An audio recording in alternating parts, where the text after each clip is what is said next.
Тэгээ манай одоогоос 7 жилийн өмнө буюу одоо өнөөдөр 19 он гэдэг чинь 2013 оны 2 сард Гэвинт цусаар бөөлжөөд тэгээд эмнэлэгт үзүүлсэн чинь юу яаж байна? Илгнээсээ цус алдчихж байна гэд. Тэгээд цус тогтоох эмчилгээ хийлгэж байгаа Улаанбаатар хотын Happy гэх нэг эмнэлэг тэр эмнэлэг дээр ирж эмчилгээ онцлогоонд орсон чинь юу сирозтой байна. Илгний хатуул 4-р үеинд орсон байна гэдэг.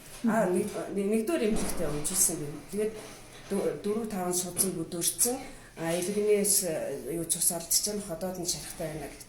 Тэгээ бид нэр яг цус тогтоох эмчилгээ, энэ цулын эмчилгээ хийлгэж байгаа. Тэгээд нөгөө өвчин хүндээ болохоор юу сайн бэ гэж бүхэл энэ бүхэл шүлжээ мүлжээ бүхэл эмнэлгүүдээр явж байгаа. Тэгээ би Тентрумент дээр одоо манай найз Наран цэцэг гэдэг манай тархины салбарын спонсор ажиллаж ирсэн. Тэр маань надад одоо нэг удаа санал болгоод тэгээд Венчэнэс APV Хилибина мөн Апикет энэ гурыг эхний ээлжинд хэрэгжилж ирсэн. Тэгээд цус тогтоод аваа сайхан болж ирсэн. Тэрнээс хойш ерөөсөө энэ эмнэлэг юу зөвгийн нөхөд Тентрумынхаа юм хэрэгжилж байгаа. Тэгээд энэ Хилибина гэдэг чинь бол нэлээ оншиг сайн тодруулж байна. Одоо болохоор энэ юугаа бол одоо ингээд цусаалдаа жоохон ядаргаанд орсноос дараагаа ходоод нэг 3 энэ комик хэрэгэлдэг. Тэгээд л юу сайн болцсон. Одоо бол 7 жил болчиход байна да. Тэгэл энэгээрээ л явдаг юм да өөр газар надад явах юм байхгүй. Тийм. Би юм байл хэдтэй хүүхэд.